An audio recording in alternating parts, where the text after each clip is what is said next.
जहाँ एक तरफ अक्षरा के घर में गाना बजाना होता है, वहीं दूसरी तरफ नैतिक के घर में भी गाना बजाना शुरू हो जाता है। एक तरफ नानी जो होती है वो रतन से पैसे लेके अक्षरा की नज़र उतारती है और जो ढोल बजाने वाले होते हैं उनमें बाँट देती है। उसके बाद भाभी माँ नैतिक का हाथ खींच के लाती है डांस करने के लिए, लेकिन वो डांस नहीं करता, वो बैठ जाता है। जैसे ही वो बैठता है तो वो देखता है कि ऋतुराज काफ़ी खुश है और वो ढोल बजा रहा है, साथ में उसके साथ अक्षरा भी है। उसे ऋतुराज के साथ अक्षरा दिखाई देती है। उसके बाद वो गुस्से से उठ के चला जाता है। अगले दिन जब सुबह होती है तो अक्षर वर्षा मंदिर जाने की तैयारी करते हैं, लेकिन तभी नानी आती है और वो कहती है कि वो भी उनके साथ चलेगी, क्योंकि अकेला जाना अक्षरा का सही नहीं है। कुछ ही दिन बाद उसकी शादी होने वाली है।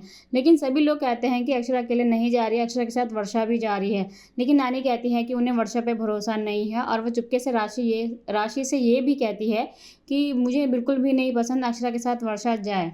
राशि जो होती है वो नानी को समझाने की कोशिश करती है कि वर्षा जो है उनकी पसंद की बहू है और वर्षा और अक्षरा में उन्होंने कभी भेदभाव नहीं किया है। लेकिन नानी कहाँ मानने वाली थी, वो कहती है कि वो अक्षरा के साथ मंदिर ज़रूर जाएगी। वहीं दूसरी तरफ नैतिक भी मंदिर के लिए निकल रहा होता है। भाभी माँ और गायत्री उसको रोकते हैं और पूछते हैं कि मोहित को उन्होंने जो लिस्ट दी थी वो मोहित आया है या नहीं आया, और लिस्ट दी है कि नहीं दी है। लेकिन नैतिक कहता है कि उसे कोई लिस्ट नहीं मिली है। उसके बाद नैतिक घर से निकल जाता है बिना कुछ खाए।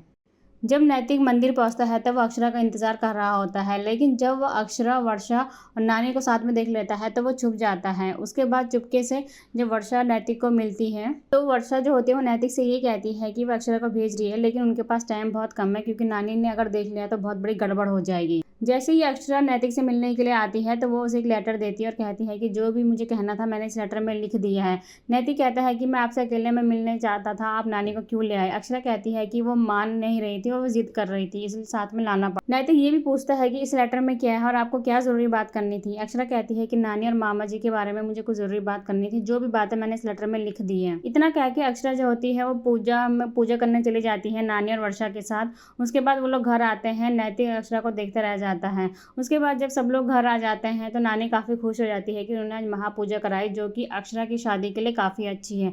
वहीं दूसरी तरफ नैतिक काफ़ी परेशान होकर घर लौटता है, क्योंकि उसकी बात अक्षरा से पूरी नहीं हो रखी होती है। जब वो घर लौटता है तो सभी लोग अक्षरा के गहने और जो उसका शादी का जोड़ा होता है उसको नैतिक को दिखाते और कहते हैं कि इसके साथ कौन सा सेट जाएगा, लेकिन नैतिक कहता है उसे नहीं पता। तभी वहाँ पे ऋतुराज आता है और वो कहता है कि इसके साथ ये जाएगा, लेकिन तभी नैतिक उससे पहले बता देता है कि अक्षरा जी को भारी जो गहने होते हैं वो नहीं पसंद है, अक्षरा जी हल्के गहने ही पसंद करती है, तो इसके साथ ये वाला सेट जाएगा।